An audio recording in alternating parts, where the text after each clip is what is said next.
I interviewed one of my favorite authors today, John Valant. Have you read The Tiger? It's like the greatest book.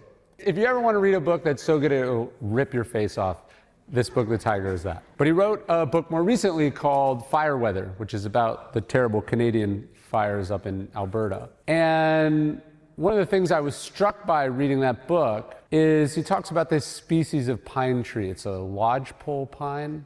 And it has a special kind of pine cone. It's a serotonis, I think. I'm not a biologist, I don't know. But the idea that this pine cone, it looks like an ordinary pine tree with an ordinary pine cone. But this pine cone, to be able to open up, to bring forth a new tree, can only do this when it is exposed to temperatures not reached under ordinary circumstances. Not like it has to be really hot outside. Like, it only works if exposed to a forest fire. So the thing that is seemingly devastating and tragic and terrible is in fact what the tree needs to be able to reproduce for the next generation. The thing that, if it were sentient, it would want to avoid in the way that we want to avoid disasters and obstacles and difficulties is in fact necessary. It is the thing that it needs. I think you could argue that this is Marcus Aurelius. If